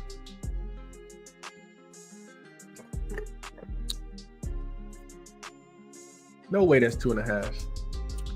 Mir Easy says, yes, I'm on Nets plus 14.5. Milwaukee don't blow nobody out. LJ says Nets first quarter on the road, only way to play them. Thinks that they come out with something early and then get smoked the longer the game goes on. Makes a bunch of sense on the second leg of a back-to-back with travel. Doggy Bone says Cam Thomas gets to 20. Brian says Brooklyn plus 14. Milwaukee not doing it and minus 14 points. Drop It Down says D'Lo over 14.5 points is damn near a hammer. And that's a team I don't throw. That's a term I don't throw around a lot. I throw around lightly. Yeah, 14.5 feels low for D'Lo. It was a quote from D'Lo I read. You know, he talked about after the game last night, he talked about, you know, just feeling real good, kind of, you know, being free, I guess, not having to play with Bron, probably is what he was getting at. He said, D'Lo said it's a good feeling, honestly, to go back somewhere you're comfortable, somewhere you kind of know the ins and outs a little bit, see some familiar faces. It kind of makes the process a little easier to adjust to. So I'm just grateful for that. With the quote that came out from D'Lo. He is, you know, super familiar with playing in Brooklyn. Taylor says Dame over 6.5 assists. Nets ranked first in limited points in the pick and roll as pick and roll handler versus teams ranked 15th for better limited the ball handler. Lillard is over his assists in 6 of his 10 games, averaging 7.5. So yeah, I said Dame over his 6.5. I didn't know what the number was, but Dame assists make a lot of sense. Brem likes Gary Trent Jr. to get to 9 points.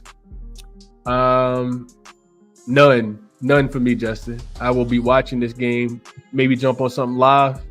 Mark says easy pass, and I'm right there with you. Let's just go to the next game, man. I'm with you guys here. No, we always try to, find a play and make some money, but sometimes it's better to stay away. This Nets team, especially with the chemistry that they have right now, which is none. D'Lo didn't even get a chance to practice with this team. I don't know. Just don't know how motivated the Bucks will be. The Nets could come out, mess around, have be losing by 1 or 2 at the end of the first quarter and still lose this game by 20 points. So I'm not gonna touch it. Next game up, 2 more. We got 76ers and the Warriors. This line opened at 3 is what I wrote in my notes. This is a TNT game, just FYI. And we got another TNT game too, right?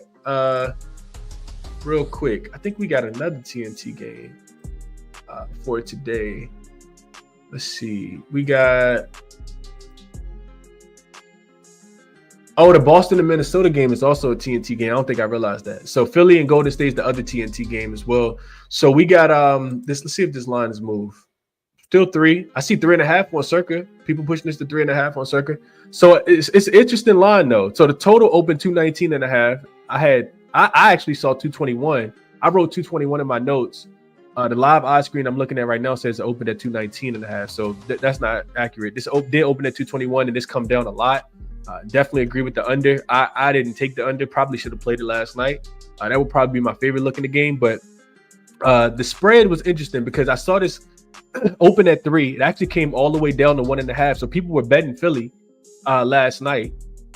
Pushed this down to 1.5. I wake up this morning, it's back up to 3. All right. So Steph and Draymond are both listed as questionable. I'm thinking that they're going to play us a national TV game. Brandon Podziemski is out. Kyle Anderson is questionable. On the Philadelphia side of things, I'm watching the game last night against Sacramento. Up until 5 minutes to go, I fell asleep. But I'm hearing the announcer say, we hope to get him back tomorrow. And I'm like, hope to get him back? Like, he should have played tonight too. But that's just my thought process. I think the injury designation was that he was ruled out just because of injury management. So he should, most of the time when you see that, guys typically return in the next game. So I'm thinking that Joel Embiid is going to be a part of this game. Kelly Oubre was a late scratch last night. I did not like to see that. So not sure if he's going to play. He was out with a hand injury. He does have, revenge, quote, because he did play for this Golden State team as well. KJ Martin listed as out. They did get Eric Gordon back yesterday. He played really, really big last night for them, specifically in the first half. And PG had a really big game as well. Tyrese Maxey finished right on 27 points in that game. So that's the injury report. The head-to-head wise, Golden State's actually won 3 straight in the head-to-head matchup. They've covered all 3 spreads against the Philadelphia 76ers. And if we remember back to the last time that these two teams played each other last season in Golden State, that was the game that Embiid actually got hurt last season. When he went down for, 50 plus games or whatever it was against the against the Golden State Warriors in Golden State. I remember that. Golden State actually covered 7 of the last 10 spreads in the head-to-head matchup, but how much does that really matter? Because Golden State's been so trash recently. They're 3-7 straight up and against the spread in their last 10 games. They failed to cover 5 straight, and they've only won 1 of their last 5 games. But this is the 3rd straight home game for them, and they got a few more home games coming up as well. Philly, of course, on the second leg of a back-to-back, short travel, just need to go I think south a little bit to get from Sacramento to Golden State and play at Chase Center today. 4 straight wins before the game last night for the Philadelphia 76ers. 6-3-1 to the over before the game last night as well. And 8-2 straight up before last night. So they're 8-3 now in their last 10 games. A lot of question marks, but I think I'm going to just cap this as if Joel Embiid is going to play, Steph Curry is going to play, and Draymond is going to play. And I do think that the best spot on the board is towards the under. Now, 216.5 points is a super low number. And I do kind of want to read up on the game. I didn't get a chance to read up on the game. I did see Golden State. I did see Steph say after they lost to Cleveland the other day, which is the last time that they played, he said the kids would call us mid. We're kind of mid right now. And he's right. They're 16-16 straight up. Philly needs every win that they possibly can have, and they should have won the game outright last night against the Sacramento Kings. So only 13-18 against the number, but if they're going to try to make the playoffs, they need to win every single game, even on the second leg of a back-to-back, especially if you get Joel Embiid back. So Real quick, let me just match these two teams up on the floor. I still kind of want to read. I didn't get a chance to read up about what was said last night from Coach Nick Nurse or the players about them kind of wetting the bed last night and losing to Sacramento. Kind of want to see what they're going to say, and kind of want to see what Golden State's been doing the last couple of days, because they do have the major rest advantage in this spot. So Philly last 5 games, 7th in offensive rating, 11th in effective field goal percentage, doing a really good job of protecting the basketball, 3rd in turnover rate, 2nd in free throw rate, getting to the line a lot. Golden State actually fouling at the 4th fewest rate, so they're not sending teams to the free throw line a lot. Philly is attacking the rim a lot, 14th in rim frequency, 10th in rim accuracy. That's big because Golden State has not done a good job protecting the rim. They actually bottom 5 last 5 games. Also not doing a good job protecting the paint. The worst defense in the NBA at protecting the paint at 30th last 5 games. Teams are shooting 52.5% inside the restricted area. Philly taking a lot of shots. Actually, it's kind of spread out. 8th in long mid-range frequency, 14th in rim frequency, 11th in corner 3 frequency, 15th in above the break 3 frequency. So they're exploring all shot zones. Golden State's done a pretty good job of guarding the 3-point line, but they are getting ate up in the paint, giving up a lot of points at the rim and at the paint, it looks like, based on what I'm seeing on my model. Philly offense in the half court, 3rd best. Golden State 8th best in half court defense. Philly 16th in transition frequency, so not pushing, not too much about middle of the pack. 17th in points scored per 100 possessions via transition. Golden State 7th in slowing their opponents down. But are giving up some points in transition, 26th in points allowed via transition last 5 games. So looking at this, it tells me that I think I like Philly based on what I'm seeing here. Golden State defense has just not been great, specifically where Joel Embiid is going to want to score the basketball, which is in the paint today.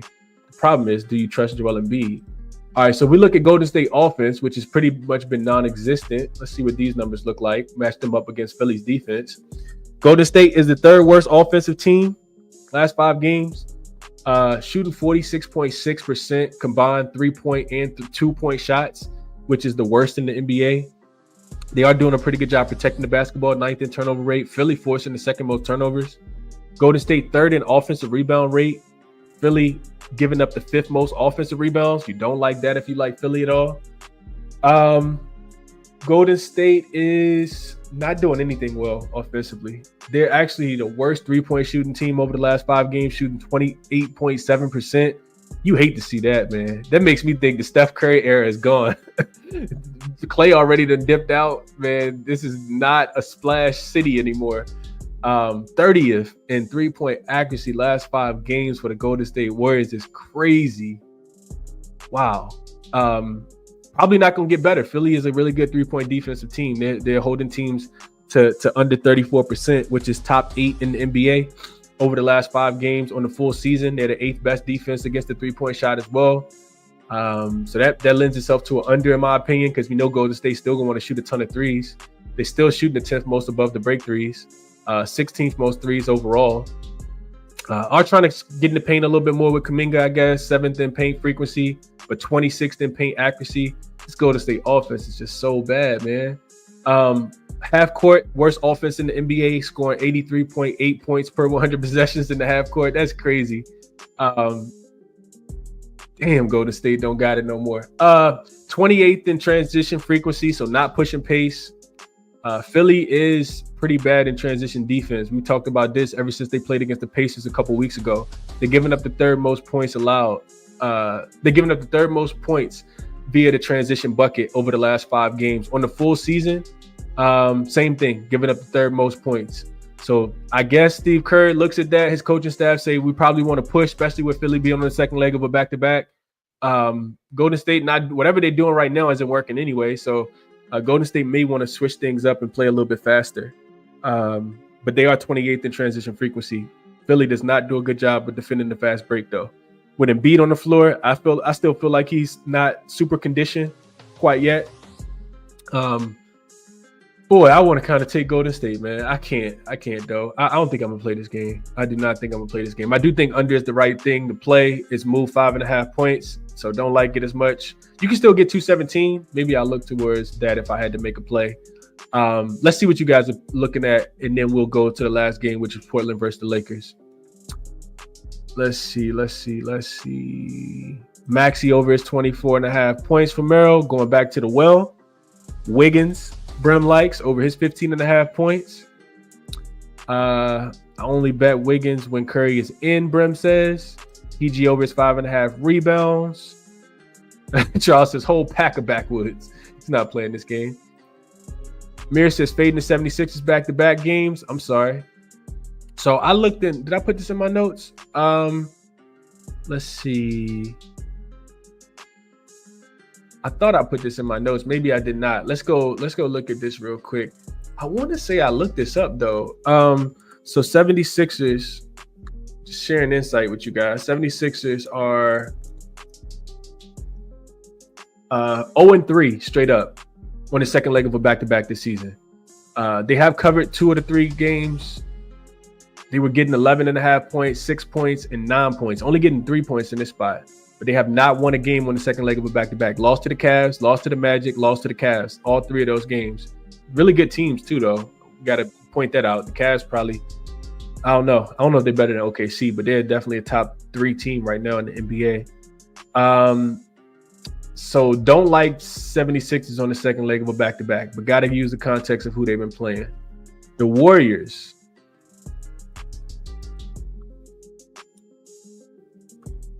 As a home favorite of less than 3 this season.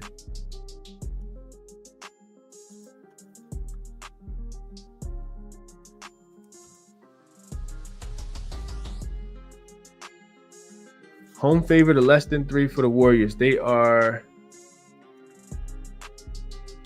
8-10 straight up. Let's add that they're a favorite. See how they've done at home games so far. So 2-2 straight up if they're a favorite of 3 points or less. 2-2 straight up, 2-2 against the spread. Beat the Mavericks at the beginning of the season, lost to the Suns, beat the Timberwolves, and lost to the Mavericks.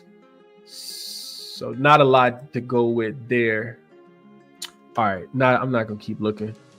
Fading the 76ers in the game with no rest. Says Golden State first quarter for Euphoria. He says loves Philly here. Nobody stopping Joel.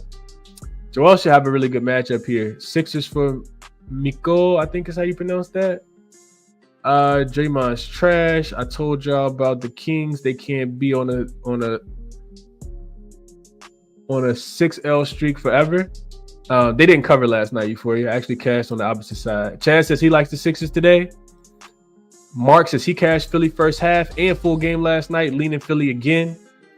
Yeah, it's sad, man. It's sad to watch the Warriors go out like this, but we can make money fading them, though. Don't get it twisted. We can definitely make money fading them. Chad says if the 76ers give me effort like they did in the first 3 quarters and adding Embiid back in fresh, can only look at 76ers. They can keep the points. Real quick, and this is why I got to go back and read up on the game. I'm not sure if Paul George is going to play on the second leg of a back-to-back. Somebody let me know if they read anything or heard anything about Nick Nurse talking about Joel Embiid, not Joel Embiid, but Paul George playing on the second leg of a back-to-back. Because PG was big last night. What did he have? He had a ton of points last night. He was cooking early. I knew it was going to be a big game just based off watching him in the first quarter. Did he get to 30? PG had 30 points, 6. He fouled out. Had 8 rebounds and 5 assists last night. Played 36 minutes. It's a lot for Paul George. Maybe if you like Philly, you just like him early. I don't know. I don't really have a strong feel for this game, if I'm being honest. Maybe I need to do a little bit more diving. Euphoria says 76ers are a good look, full game, but I got Golden State first quarter. GLB Best says I took the over and definitely have a bad number. I kind of want to take Philly plus the 3, but still debating it. Yeah, okay. Yeah, he don't got anything for Joel Embiid. I agree with that. Draymond should get cooked in this game. Chad, here go Chad. Chad says Nick Nurse after the game was as animated as I would have liked him to be, but did criticize the refs for the 3 ticky-tack fouls on PG, which makes sense. Makes sense. Like I said, I fell asleep with about 5 minutes left in that game. PZ likes the plus 3. Brian says, I like Philly tonight. Cash last night. By the hook with Embiid. Thinks they get back right. Hopefully Oubre does play. I think you kind of need him, Chad. Especially not just what he brings to the table, but also because he doesn't like the Warriors either. He played for this team. Probably got a little revenge circle for him as well. Let's see.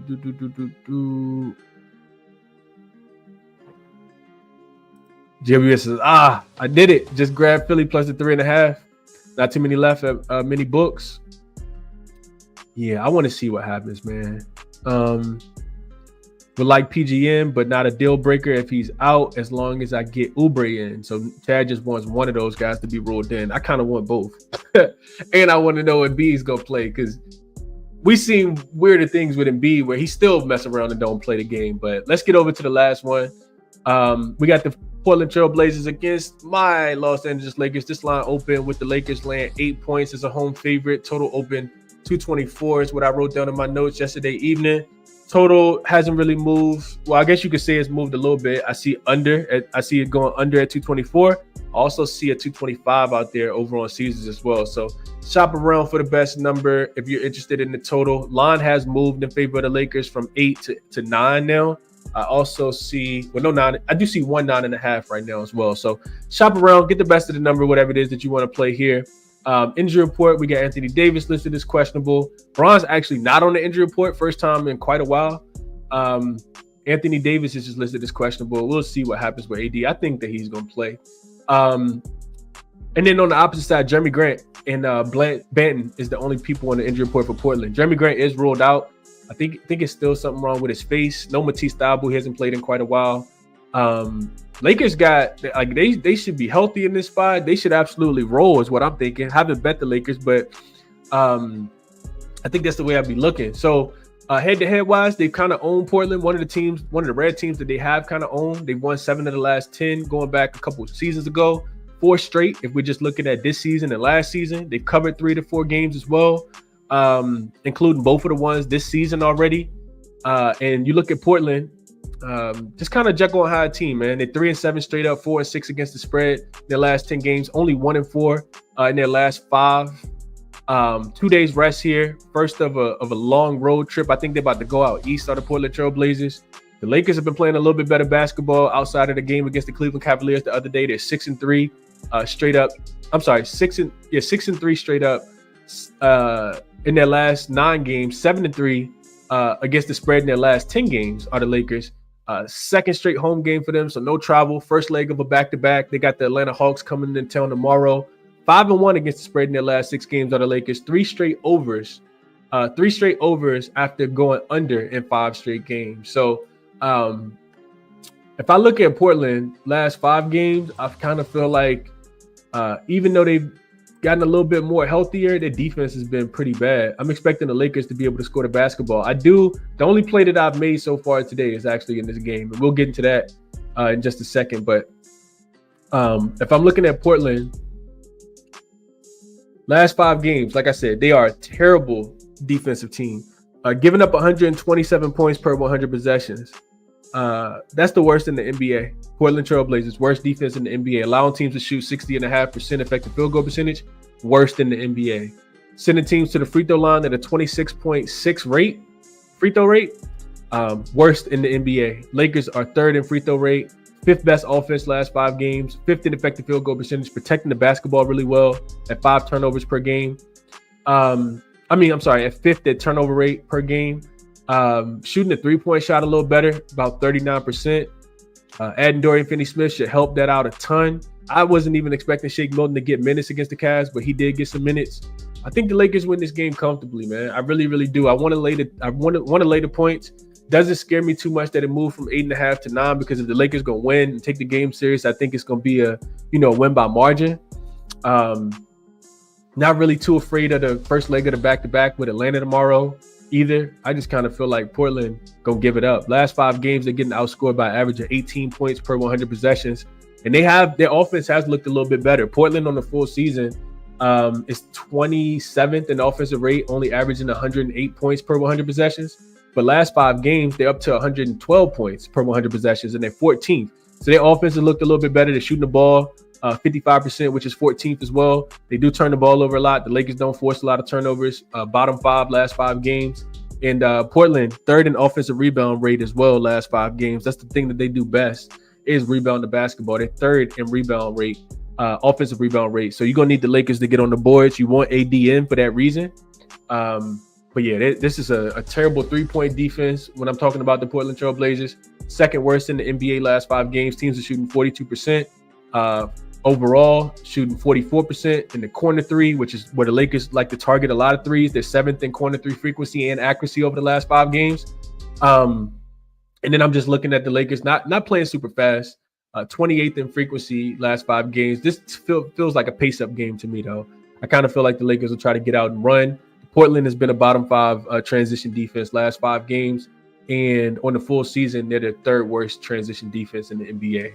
So it feels like a game the Lakers should be able to kind of name their number. I'm thinking they can score the basketball, and they have been recently. So, the offense is. I think Phil. I said this the last time I talked about the Lakers. It feels like JJ Redick's trying to shift the culture from being an offensive team to more of a defensive team. But I think that they, probably get up and score in this game. I think Portland. Let's see, pace wise, Portland is 12th in pace on the full season, which is faster than I thought that they had been playing. Last 5 games, the Portland Trail Blazers are 18th in pace. Lakers are 22nd in pace over the last 5 games. Yeah, I kind of like over. I like over, and I like Lakers. Maybe a Lakers team total over. What I did play, though, getting into the actual play, talked about this the other day. Did not pull the trigger on it. It was an absolute winner, an easy winner. And that was going back to Outlier. Again, if you join late, there's a link in the description of the video where you guys can get a 7-day free trial using Outlier for yourself to kind of handicap your own player props. Looking at Austin Reeves, man. Only thing that I played so far today. Love the look on Austin Reeves. Sent this out to the members earlier this morning. His assist prop. We talked about it the other day. I didn't think that it would be that good against the Cleveland Cavaliers, but he crushed the number. And this is his assist prop over the last 10 games. You can see that he's only up and over the number in 4 of the last 10. But last 3 games, the assists are there. The minutes are there. 42, 38, 36. Potential assists are there. 13, 18, 17. You love to see it. You love to see him. And this line is only at 6.5 right now. It was at 5.5 the other day. I do think that it's going to continue to move. It wouldn't surprise me if it closed at 7.5. You can see it opened at 5.5, up to 6.5 now. It is a little juiced at -130, but I'm willing to lay the juice here.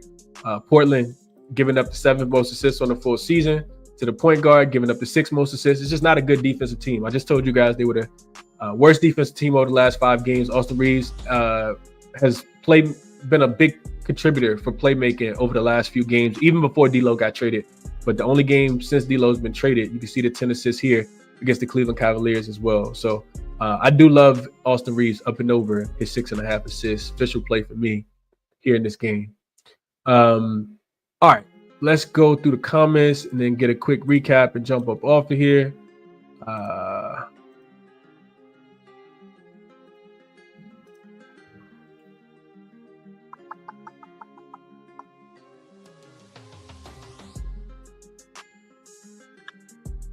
Chad says another horrible game. Would take the Blazers or nothing. No way I put my money on the Blazers though.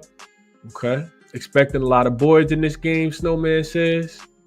Brian says Laker trifecta. They get right tonight and beat up on the lesser than teams. This makes me think. I was talking about this when I was listening to J Money's show yesterday. And I want to see first quarter, last 10. I feel like the Lakers have been starting the games off really well. So last 10 first quarters, Lakers are 6-1 against the spread first quarter. The Portland Trail Blazers are 3-6 against this 3-6-1 against the spread last 10. On the road, last 10, the Portland Trail Blazers are 5-5. So they've been a little bit better. Lakers last 10 games at home, 5-5. So they haven't been that great in the first quarter last 10 games. Okay. Lakers early I feel like it makes a lot of sense. I'm kind of with Brian here. I like that. Jalen says Austin Reeves over his points and rebounds, over 10.5. Last 3 without D'Lo, 20, 22, and 19. So I gave out I put it in that underdog parlay, but I gave out his points, rebounds, and assists to go over it. He's been killing it. Austin Reeves has been absolutely crushing it. So no way I could talk Jalen off this. Like it. Last Stone says he likes it as well. No man says Reeves all day.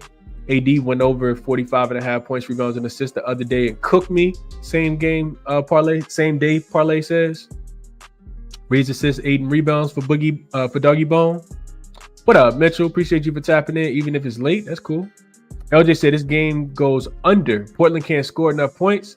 I think the Lakers will let up defensively in this spot, LJ. The last time we saw the Lakers not play a good defensive game was against the Cleveland Cavaliers the other day, which, I mean, nobody's playing a good defensive game against the Cavs right now. They just keep rolling. But before that game, the Lakers have been playing some really good defense, right? Against Sacramento, they won. They weren't playing good defense in that game either, though. They gave up 122. That was the game without LeBron. But against Golden State, really good defensive game in that one. Against Detroit, that's where they gave it up, right? They gave up 117 to Detroit. The lesser than teams, I kind of feel like the Lakers just don't get up for as much, and they're more higher scoring, fast paced games, which is why I like this game. I mean, it's not like it's a high total. It's not 230. Portland, real quick, the head to head game so far this season, the last one did go under 107 to 98. I feel like that game went.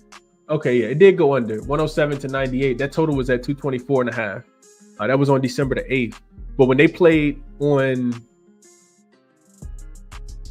am I tripping? I know the Lakers. I feel like the Lakers have played the Blazers more than once, but I for whatever reason, I thought that they had played them more than once. They have not played. They only played what I'm seeing. They only played the Blazers once this season. Chad says connect threes could be a good look here. He should be able to get a decent run, and the Blazers can't defend. I agree with that. Blazers have been a terrible three-point defense. Already talked about it. Lakers allow the most rebounds to centers. LJ says he's taking Aiden over his rebound prop. Pete like connects. He says getting a blowout run, 12 points, rebounds, and assists, minus 115 and 15 plus at 170. I could not talk you off a little Dalton Connect today. I'm gonna write Connect name down. You mentioned him. Chad just mentioned him. I think he's in a really good spot today. I like the potential of a blowout as well. And 12 rebounds, points, and assists seem pretty low to me. So I'm gonna look a little bit more into Dalton Connect PRA in this game. I do like that a lot, Pete. Brian says Lakers team total first half over 58.5. I think they worked them boys out tonight. I can see that. What up, Ski? He says do the right thing. Ski says later points. Later points with the Lakers. It's supposed to be a smash spot to get today, Ski. Only way I'm looking. I haven't bet it yet, though. Definitely agree with that. Appreciate Ski for tapping in. Ski, for people who don't know, most people do know, Ski is one of the most, in my opinion, one of the most respected men in the sports betting industry in general, but does really good work on his channel. Check Ski out, does a live show, couple live shows. You get the gang together in the evening time, which is 4 o'clock Eastern Standard Time on the East Coast. Ski's on the West Coast in Vegas. And then he does another show at 1 o'clock Eastern Standard Time. I think it's 10 o'clock his time, where he goes through the slate as well. So Ski doing double shows, double work out there on the West Coast, man. Check my guy Ski out. What else y'all saying about this one? Taylor says Max Christie over his 7.5 points, 26 plus minutes in 9 of his last 10 games, scoring 30% of his points in the spot up. Okay. Portland ranks 23rd limited points versus this play type with 20 plus minutes versus teams ranked 20th or worse versus spot up. He's over in 6 of his 8 games. That's a hell of a write-up from Taylor.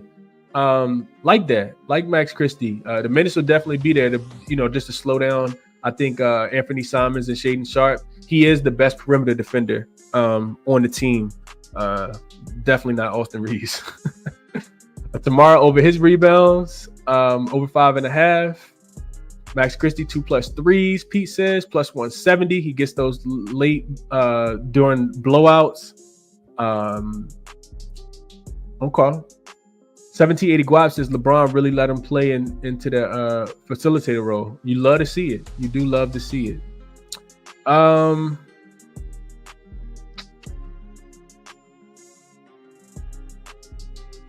Oh yeah, I already bet it, Ski. He said the right thing is Reeves today. Already did it, Ski. Already played it. Sent it out this morning, probably about 2 hours ago. Because the line's moving. It's 6.5 on better. I think it was on. I got it on ESPN.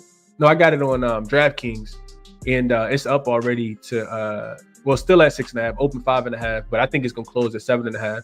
Typically when player props are juiced, this early in the day, it typically closes because you're gonna see money come in on it throughout the day, but it's gonna close 7.5 in my opinion. 10 plus last game, like Ski says. It's terrible I didn't play it, man. I talked about liking it too, but shout out to Ski because I know he was on it. Gave it out as the best bet on his channel. Yes, 1780 guap. Ski Profit, I think, is Ski's channel name. Yeah, type in Ski Profit. It'll pop up.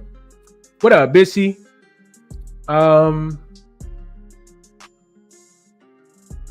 Charles says Ski Show starts when it starts. If you know, you know. Oh man, I don't get a chance to catch Ski Show as much as I used to, but I still try to tap in when I can, man. That's what having kids will do to you. All right, let's get into a quick recap. Having a kid, I don't have kids either, just FYI. Let's get into a quick recap. We'll run down everything that we talked about for the games, and then we'll get up out of here, man. Austin Reeves, I just talked about it, up and over his 6.5 assists. I showed you guys what it looked like over on Outlier. Again, you can check Outlier out, get a 7-day free trial over there. Going back to the top of the top, it would be the Indiana and Miami game. The way I talked it out, like looking at the advanced numbers, especially thinking that the Miami Heat are also going to run a lot of zone. We just saw the Pacers struggle against the zone against Milwaukee. They don't really have a lot of time to practice and figure that thing out. Both of the teams also been playing a little bit better defensively. So under would be my recommendation in that game, under 224. Total already dropping. I think I like under a little bit more than anything else. Also lean towards Indiana. Not sure if I'll get there. I think 1.5 is the best number.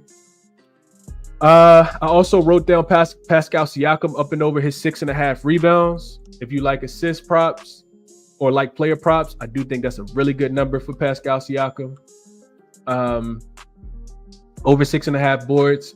He was up and over, I think, 8 of the 10 games that he's played so far this season. Let's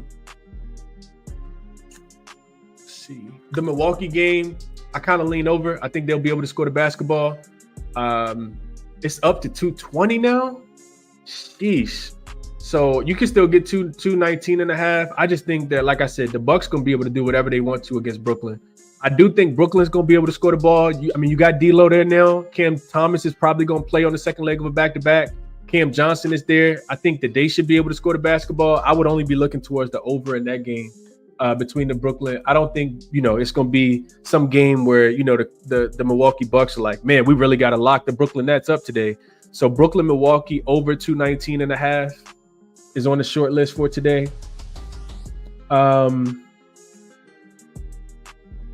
The James Harden look is my favorite look in the Clippers game today. Under his 20.5 points, maybe even a 21.5. I got to shop around for the best number there. Philly and Golden State, I have no idea what to do with that game, man. No idea what to do with that game. I don't think you can really lay points with Golden State right now. So maybe you can get a plus 3.5 with the Philadelphia 76ers. But then again, it's a lot of question marks. Does PG play on the second leg of a back-to-back? Does Kelly Oubre come back? Does Joel Embiid even play? Steph and Draymond both listed as questionable. I'm not even gonna put anything on the screen right now.